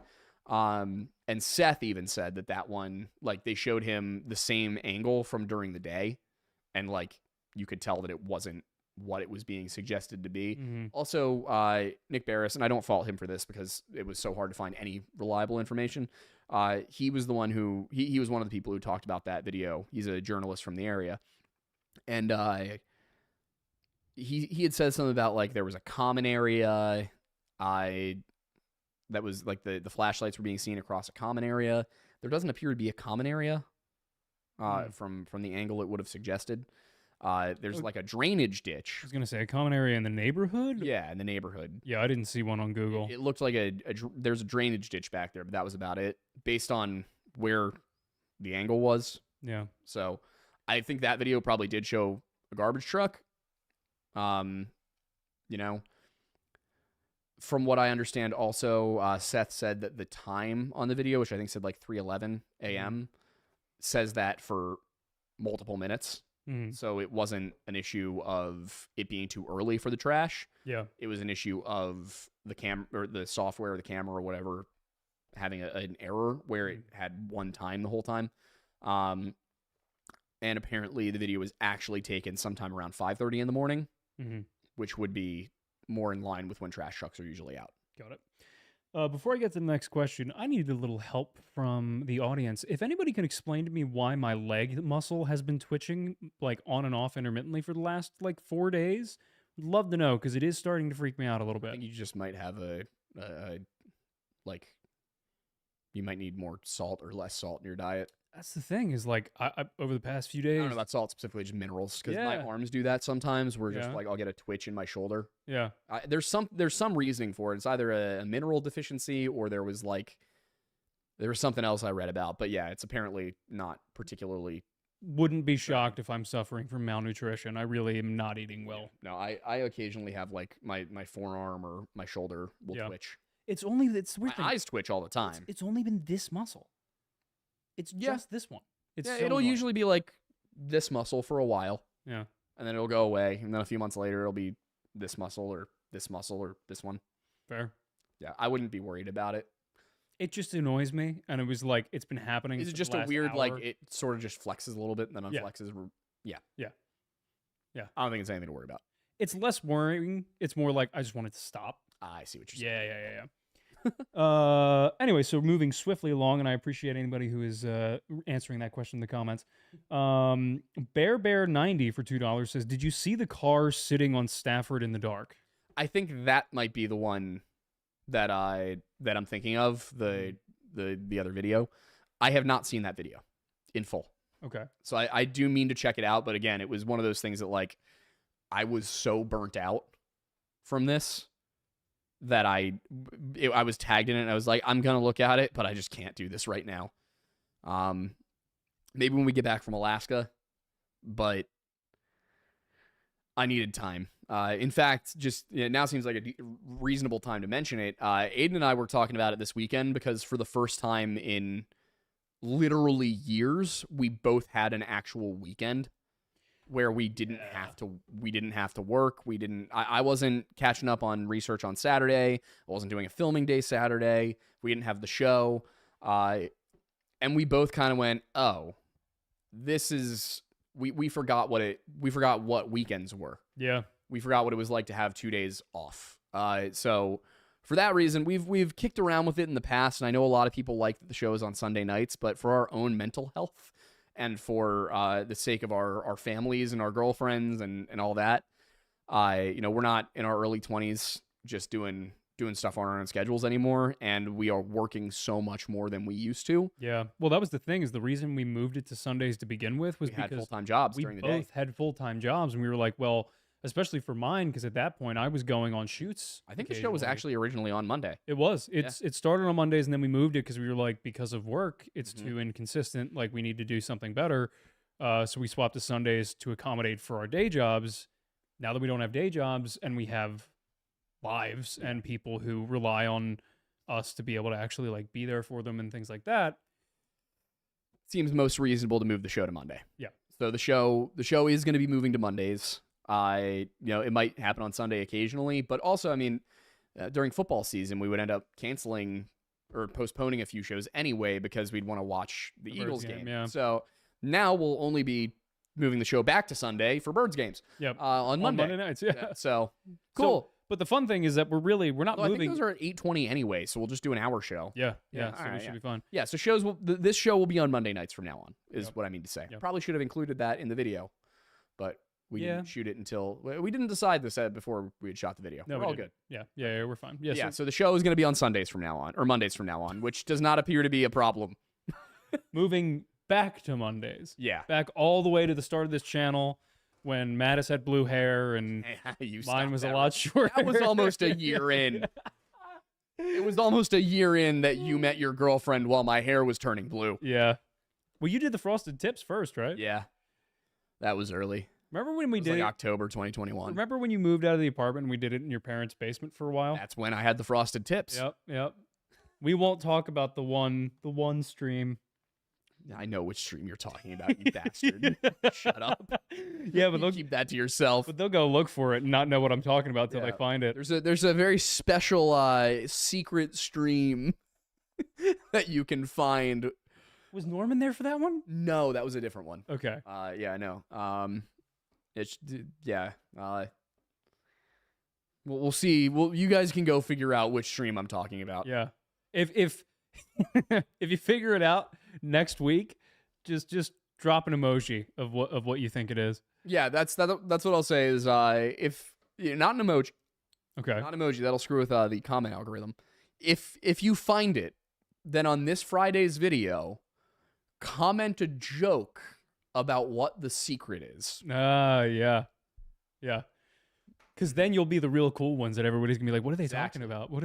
And if you get it wrong, it will be very funny for us. Yeah. Because we do like religiously read the comments. Yeah, we do actually read the comments all the time. Yeah. People will occasionally comment something assuming that they have 500,000 subscribers. They won't read this. Oh, we see it. And then I read it and I comment on it back. Yep.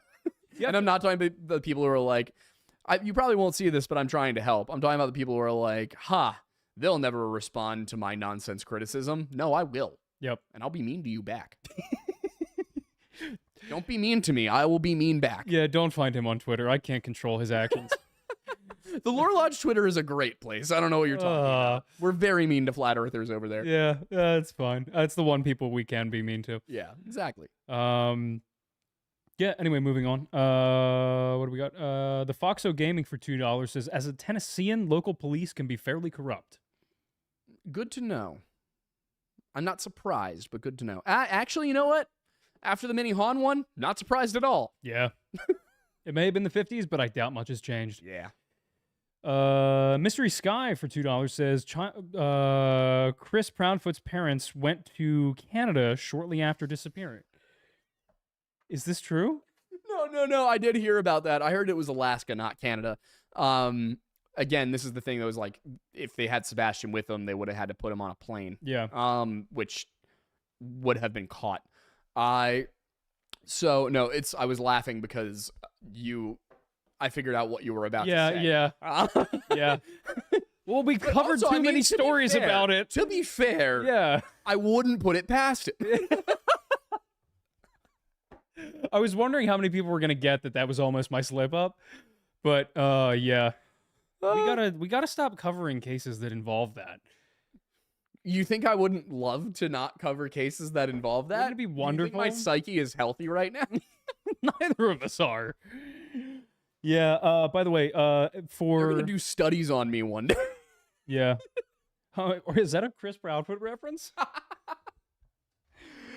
Oh God. Ray for $4.99 says, people in the chat are bringing up the car that was seen on the surveillance around 3 a.m. in the morning. Any thoughts? We just covered that. Yeah. But I did hear it looked like it was a pickup truck. Pickup truck? Was this something that Chris drove? Just a little coincidence. Just as in reference to your comment about people saying that, you'll never see this, but we do. Kooky All Day said, okay, since you guys are reading this, do you partake in the hemp huffing? The hemp huffing? Yeah. I do not huff the hemp, no. They said it a different way, but I wanted to do it in a little bit more. Yeah. No. Yeah, nor do I. It doesn't mix well with me. I occasionally will have a cigarette while I'm drinking and then spend the next 3 weeks coughing. Yeah. Which is currently what's going on with me. Like, my chest has felt tight and I've been coughing since the other weekend when Kat's brother was here. Yep.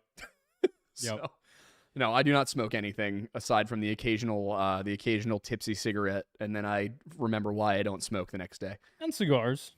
Yeah, cigars are nice though because you don't have to inhale them. You shouldn't inhale them. Yeah, that's my point. You shouldn't inhale cigars. No, I'm sorry. I forgot that I actually have to explain this to people because the amount of times I've encountered people who inhale cigars, you will throw up and then vomit on a curb outside of a party that we have to leave an hour and a half into. Yes, this is a personal experience. This is very specific. Yeah. So you can avoid being that person to me or anybody that you value in your life. Stop inhaling cigars. Wait, did you leave the party early because of that? Yeah, because we were at the pregame. This was at a big party on Long Island during college. And I love this guy, by the way. If you're watching this, it's very funny. Who I think it love is. You. I think it is. Yeah. Anyway, so we're at. I'm surprised he didn't know how to smoke a cigar. No, he did. He's just no, but if you puff it, the buzz hits you harder. And I'm like, no. First of all, you don't smoke a cigar for the buzz. Second of all, no. For the flavor. Yeah, you smoke it for the flavor. Anyway, so we're at the pregame at this Airbnb, and his girlfriend's trying to convince him not to do it, along with the rest of us sitting there. And he's like, nah, it's fine. We get to the party. It's great, having a great time. And then all of a sudden, she walks up to me. She's like, hey, have you seen blank? And I'm like, no. So then I have to go find him. And then we had to leave.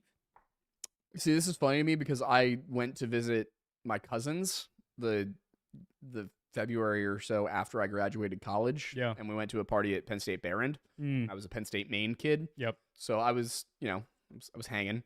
And then I did something that showed me the difference between Behrend kids and Maine campus kids, which was we were leaving one party in an apartment complex to walk across the parking lot to another building in the apartment complex, go to an after party. Oh, I feel like I know where this is going. And I might have accidentally stolen it, to be honest, but I had grabbed a bottle of Jack Daniels apple, Ooh. as we were leaving. Ooh. And I was just taking swigs of it because what I learned is that at Barrand parties, you bring your own alcohol, which was not a thing at Penn State main campus. Mm. If you had a party, you supplied the alcohol. It was just kind of an unwritten rule. Yeah. Or at least you had jungle juice or something. There was nothing at this party. I think I might have, in my half drunk state from, not stealing, but, borrowing beers off of people who were willing to loan me one. I grabbed this bottle and we were walking out and I took a swig of it and turned around into a bush and just projectile vomited into Oh my the God. bush. Wiped my mouth, went, ugh, took another sip of it and continued walking. Yeah. And my cousin's friends looking at me like, what is this? Yeah. What did I just witness? And I was yeah. like, what? They're like, you just puked into a bush. Yep. Like it was nothing. And I was like, Mm-hmm. It was a rather normal weekend for me, actually, which Yep. I realize now Yeah. was not a good thing. Correct. I might have had a bit of an alcohol problem in college, but I had a very similar story, but in mid-conversation, while we were all told me we were all sitting outside of the house down the shore, and it was literally we were just in a circle and just like having a conversation, and it was like one of those ones where it's like it was early in the night too. It's just like I hate vodka, my body hates it, and I was mid talking. It was like da, da, da, da, da, da, da, da. And my buddy was just like, you know this guy. We were considering going to have him edit for some stuff for us. okay. Yeah. You know his partying abilities. Yeah. He looked at me, he's like, Wait, so was the New York story not him? no. Oh, no, that was a buddy of mine from college. All right, we're going to, okay. Yeah, we'll debrief after this. But yeah, no, he looked at me and he was like, are you good? And I'm like, after that, yeah. The same guy tried to beat me in a drinking competition the night the Laurel Lodge became a thing. Yeah. Literally the night we manifested into existence. Remember that story I just told 30 seconds ago? Yeah, he did not know that story. Yeah. Yeah. Anyway, so to round out the night being on topic, this isn't on topic, but I'm curious actually. Vampire from Pluto for $2 asked, have you watched House of the Dragon season 2 yet? And thought, no. We watched season 1 together. And then it took so long for season 2 to come out that we just haven't seen it. Yeah. But honestly, we should sit down. I've heard it's not good. We should sit down and do what we did last time. Just order some Dominoes. Dominoes and wine. Do like 3 nights maybe. Yeah. Yeah, Dominoes and wine. Yeah, that sounds fun. We literally... Girls will enjoy the wine. Yes. We will enjoy House of the Dragon. Exactly. They might actually also enjoy House of the Dragon, but we'd have to have them watch the first season first. Everybody will enjoy the Dominoes. Everybody will enjoy the Dominoes. Yeah. And the lava cakes. Does Kat like Game of Thrones? I know she watched it. I don't think she finished the show. That's what you do when you enjoy Game of Thrones. You don't watch season 7 and 8. You pretend that the show got canceled. I think she stopped at like 4 or 5. Also understandable. Yeah. But yeah, I'll have to check with her. Next is Griff for $5 saying, would you consider doing one of your breakdowns of fictional series on Supernatural? I think that would be a great video or videos for each season.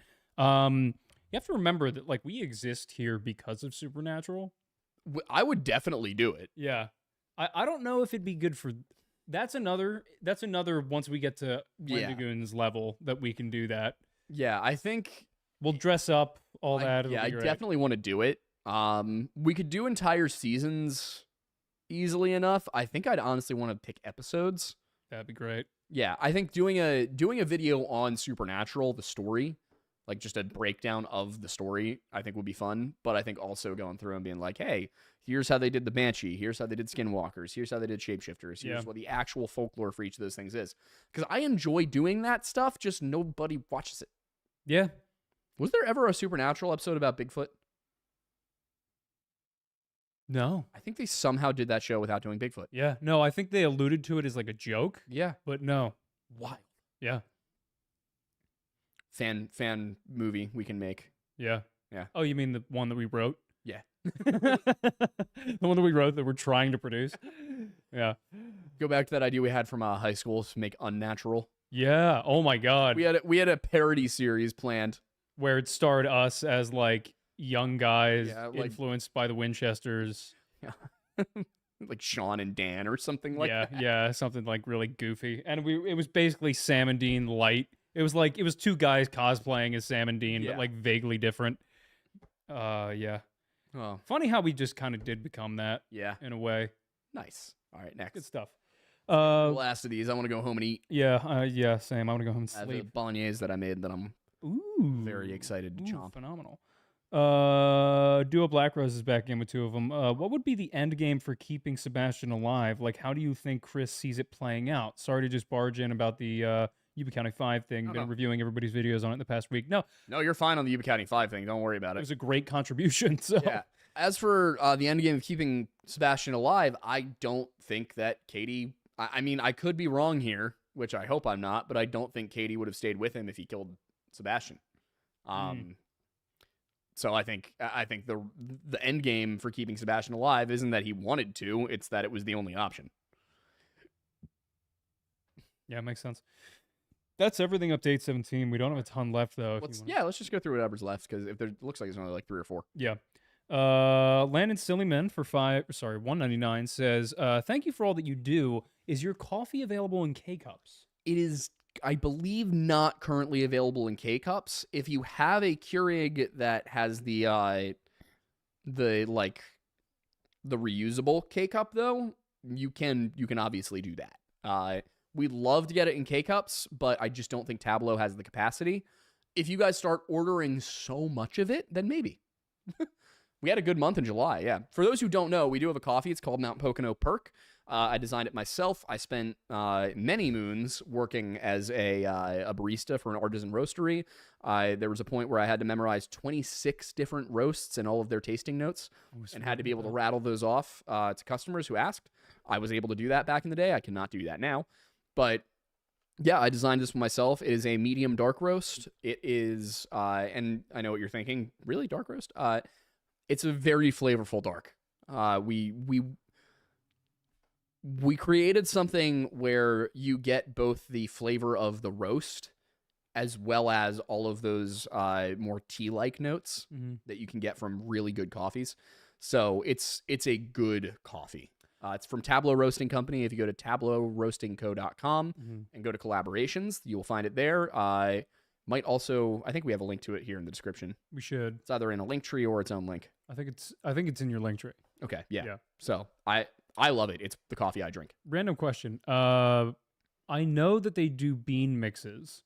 Do they do bean and roast mixes in the sense of like, will you have a dark roast bean and a light roast bean in the same bag? Yeah. Yeah. Oh, cool. That's actually, it's been a while, but I'm pretty sure that's the more common way of doing it. Oh, really? Yeah, you'll roast beans and then mix the roasts because a lot of beans won't taste good roasted at the same temperature. Got it. Coffee is so much more complicated than a lot of people think, and I blame Starbucks. Yeah, that makes sense. Because they're like, no, premium coffee. And I guess premium means the worst coffee available on the market. Incredible.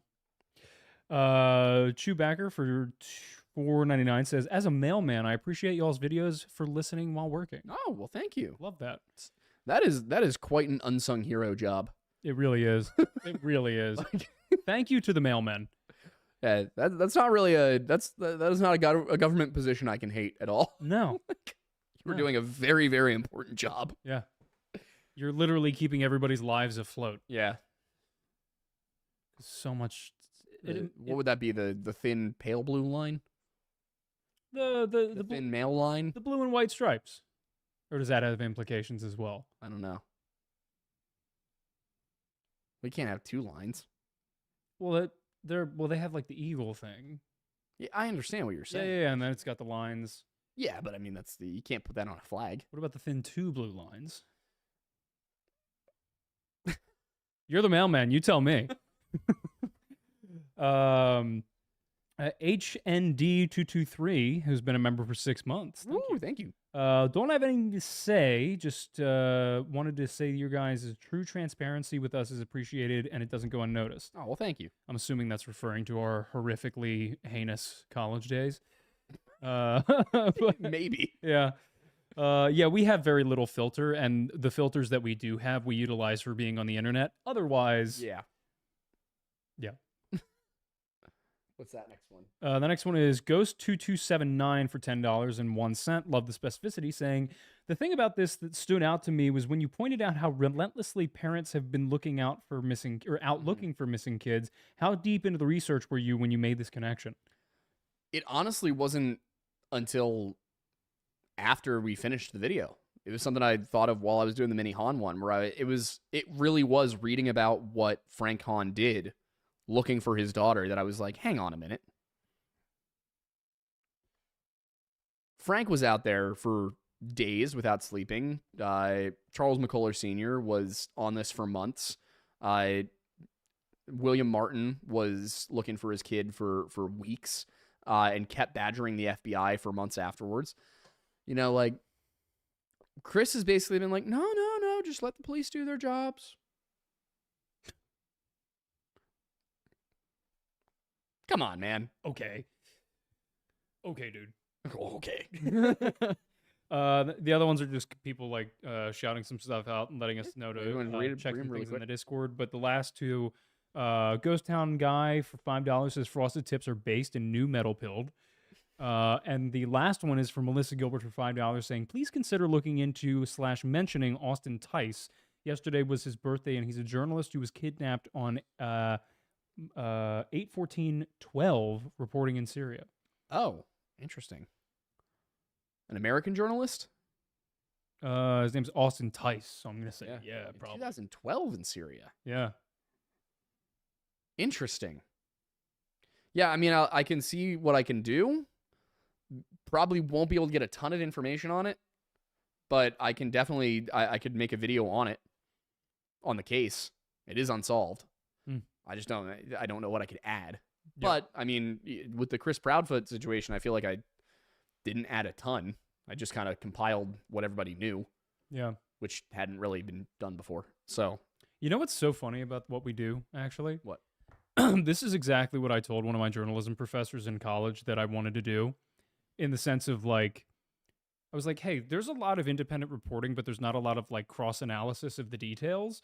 I think it would be really good to have people who compile everything together, sift through it all, and fact-check it, and then provide you the most accurate source of information. She's like, that's not journalism. And I'm like, well, I guess I'm not a journalist. You know what that is, Aiden? What's that? That's a historian's job. Yeah. That is... And that's why I'm good at what I do. Exactly. It's because I'm not a journalist. I am a historian. I am trained as a historian, and I do this as a historian. Yep. Like, that's the job. Historians are we take primary and secondary sources, and then we analyze them. Yep. You know, journalist's job is to write the primary and secondary source. Yep. Granted, historian's job is to also create the secondary sources by analyzing the primary sources, but yeah, I mean, I think it's stupid that journalists don't consider that part of their job. It seems like it's a reasonable... It seems like it would be a very beneficial element to the job to, you know, increase the factual reliability of your work. Yep. I think there are a lot of historians who are not working in their field who would be very happy to do that job if the New York Times was willing to hire them to do it. Yeah. But might also prevent all of the news stories that get horrifically misreported constantly throughout history. But I think we're about through, right?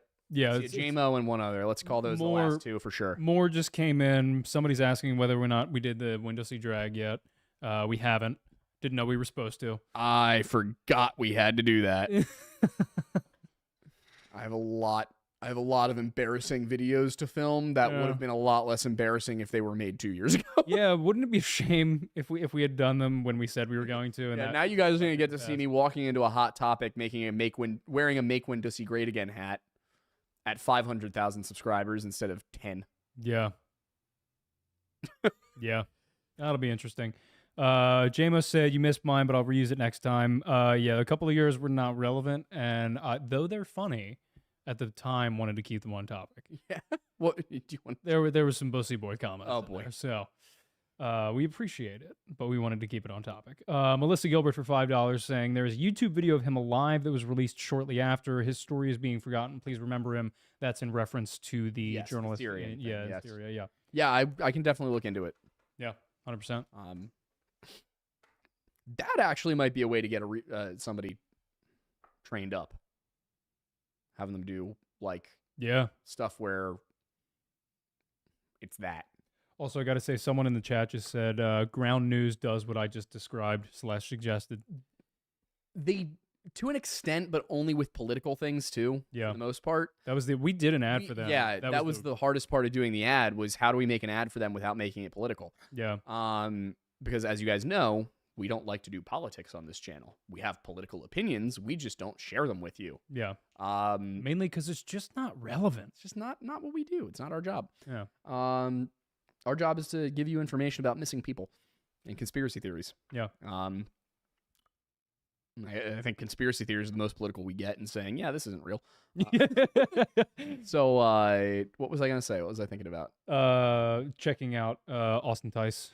No, it wasn't. It's using things like that as an opportunity to train people. Yeah, basically just be like, hey, here's a thing that isn't quite in my wheelhouse, but is a little bit more straightforward than what we usually cover. Can you grab me the stuff so I can write a script and we can do a faceless video about it? Where we can record it and put it up. Yeah. Or maybe podcasts. So might be a way to train up for it. 100%. All right. Well, all of that done and said and out of the way. Thank you, everybody, for watching. Thank you for hanging out for the last 2 hours and for supporting what we do here at the channel. It means a lot to us, and I hope that we can continue to provide the quality of content that you guys enjoy and respect. Yeah. Thanks for stopping by. All right. See you on the next one, guys.